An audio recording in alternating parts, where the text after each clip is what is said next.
BJP media நேயர்கள் அனைவருக்கும் வணக்கம். நான் சேகர். ஸ்டாலின், நம்ம தமிழக முதல்வர் ஸ்டாலின் இருக்கார். டிஎம்கேவோட தலைவர் ஸ்டாலின் அவர்கள். நான் கூட அவரை சாதாரண ஆள்னு நினச்சிக்கிட்டு இருந்தேன். அவர் சாதாரண ஆள்லாம் இல்லை. இப்போ தான் அவர் ரீசெண்டாக ஒரு யூடியூப்பில் ஒரு வீடியோ பார்த்தேன். அவர் ஏதோ ஒரு நிகழ்ச்சியில் பேசியிருக்காரு. அவர் ஜப்பான்லேயே துணை முதல்வராக இருந்திருக்காரு. அவர் எவ்வளோ பெரிய ஆளாக இருந்திருக்காருன்னு பார்த்தீங்களா? ஜப்பான்லேயே துணை முதல்வராக இருந்திருக்காருன்னா அப்போ அவர் எவ்வளோ பெரிய ஆள். உண்மையிலே எனக்கு ரொம்ப ஆச்சரியமாக போச்சு. பரவாயில்லையே, நம்ம முதல்வர் ஜப்பானில் போய் ப்ராக்டிஸ் எடுத்துகிட்டு வந்திருக்காரு முதல்வராக இருக்க. நான் உண்மையிலே அவரை ஜப்பானில் துணை முதல்வராக இருந்திருக்காருன்னா அப்போ அவர் எவ்வளோ பெரிய ஆள். அது மட்டும் இல்லை, கணக்கில் அவர் மிகப்பெரிய புலியாக இருக்கார். ராமானுஜரெல்லாம் இப்போ இருந்திருந்தாருன்னா அவ்வளோதான், இவர்கிட்ட தோற்று தான் போயிருப்பார். போன தைப்பொங்கலப்போ எடப்பாடி பீரியடில் 2500 பொங்கல் தொகுப்பாக கொடுத்துருக்காங்க.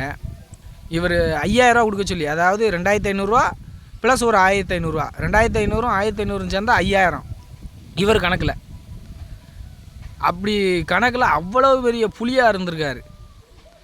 உண்மையிலே நம்ம தமிழக முதல்வரை நினச்சா எனக்கு பெருமையாக இருக்குது. 2500 ப்ளஸ் ஒரு 1500 போட்டு இவர் இந்த வட்டம் கொடுத்துருக்கலாம்.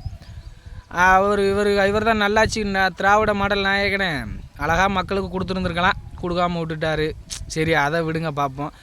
அதோடு இவர் மிகப்பெரிய தப்பு பண்ணினா சர்வாதிகாரியாமா. தப்பு எங்கே நடக்கோ அங்கே இரும்புக்கரம் கொண்டு அடக்குவாராம். எப்படி மிகப்பெரிய தவறு. பஞ்சு மிட்டாய் மட்டும் விற்றுட்டாங்க, அவ்வளோதான். அவன் லைஃபுக்கும் வெளியே வரவே விடாத லெவலுக்கு உள்ளே தள்ளிடுவார். பஞ்சு மிட்டாய் மட்டும் இவருக்கு விற்கக்கூடாது. பஞ்சு மிட்டாயை சாப்பிட்டா உடல் ஆரோக்கியம் கெடும். இளைஞர்கள் அவங்க தப்பான பாதைக்கு போயிடுவாங்க.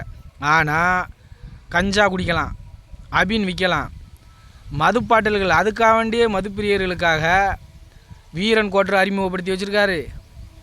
அப்புறம் கோதுமை பீருன்னு ஒன்று அறிமுகப்படுத்தி வச்சுருக்காரு. எஸ்என்ஜேன்னு சொல்லி ஃபஸ்ட்டு பீர் மட்டும்தான் இருந்துச்சு மக்களுக்காக, இளைஞர்களுக்காக. எஸ்என்ஜியில் கோட்ரு விட்ருக்காரு. அது மட்டும் இல்லை, முதல்லாம் கட்டிங்கெல்லாம் கிடையாது, கோட்ரு மட்டும்தான். இப்போ மதுப்பிரியர்களுக்கு விருப்பத்திற்கு இணங்க கட்டிங்கு இருக்குது. குடிச்சு நீங்கள் அங்கேயே குடிச்சிட்டு சாகலாம், யோசிக்கலாம் முடியாது. அந்த லெவலுக்கு இந்த திராவிட மாடல் அரசு எதுக்கு பெஸ்ட்டு அப்படின்னா, குடிக்கிறதுக்கு, மதுப்பிரியர்களுக்கு. இளைஞர்கள்லாம் குடிச்சு சாகலாமே, அதுக்காக வெரைட்டியாக. துட்டு இல்லையா, கம்மியாக தான் இருக்கா, கட்டிங் அடி. துட்டு நிறையா இருக்கா, வீரங்கோட்டை அடி. வெரைட்டி அடிக்கன்னு நினைக்கியா, கோதுமை பீரை குடி. இன்னும் வெரைட்டியாக எஸ்என்ஜேன்னு கோட்ரு இருக்குது, பீர் இருக்குது, கலந்தடி. எப்படி நம்ம முதல்வர் எப்படியாப்பட்ட முதல்வராக இருக்கார். கல்விக்கு ஒரு முக்கியத்துவம் கிடையாது. கல்விக்கு கிடையாது, மருத்துவத்துக்கு கிடையாது, விவசாயிகளுக்கு கிடையாது, எதுக்குமே கிடையாது. ஆனால் இந்த சரக்குக்கு மட்டும் தலைவர் ஸ்டாலின் அவர்கள் இந்த மதுப்பிரியர்களோட தலைவர்களாக இவரை ஏற்றுக்கலாம். உண்மையிலேயே மதுப்பிரியர்களோட விருப்பத்துக்கு இணங்க அவங்க என்ன யோசிப்பாங்கன்னு இவர் யோசிச்சிருந்தார். ஐயோ, காசு கம்மியாக தான் இருக்குது அப்படின்னா கட்டிங் அடி, ராசாவாய் கட்டிங் அடியா. நீ குடிக்கன்னு குடியாமல் போயிடக்கூடாது. குடிக்காமல் இருந்தானே யோசிப்பேன். யோசிச்சேன்னா திரும்ப இவங்க டிஎம்கேக்காரன் ஓட்டு போடுவியா? ஓட்டு போட மாட்டேன், யோசிச்சிருவேன்.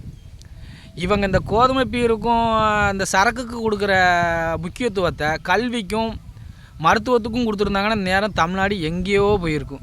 ஆனால் இவங்க கொடுக்க மாட்டாங்க. இவங்களுக்கு என்ன, இவர் ஜப்பானில் துணை முதல்வராக இருந்தார்.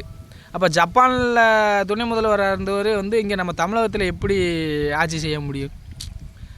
அப்போ நம்ம தான் முட்டாள்தனமாக, தமிழக மக்கள் மட்டும்தான் முட்டாள்தனமாக ஒரு கோமாளிக்கிட்ட ஆட்சியை கொடுத்துட்டு நல்லாட்சி கொடுன்னா எப்படி கொடுப்பாரு பாவம் அவரும்? அவருக்கு என்ன தெரியும்? நீங்கள் வாட்டில் அவருக்கு ஓட்டை போட்டு செவிக்க, துணை முதல்வராக ஜப்பானில் துணை முதல்வராக இருக்கவும் ஓட்டை போட்டு செவிக்க வச்சுட்டிங்க. பாவத்துக்கு ஒன்றுமே தெரியலை. 2026 நம்ம முழிப்போடு இருந்து பாரதிய ஜனதா கட்சிக்கு ஓட்டு போட்டு, தாமரை சின்னத்துக்கு ஓட்டு போட்டு பாரதிய ஜனதா கட்சி தலைவர் அண்ணாமலையை முதல்வராக்குவோம்னு இப்போ இருந்தே சம்மதம் ஏற்போம். நன்றி, வணக்கம். பாரத் மாதா கி ஜெய்.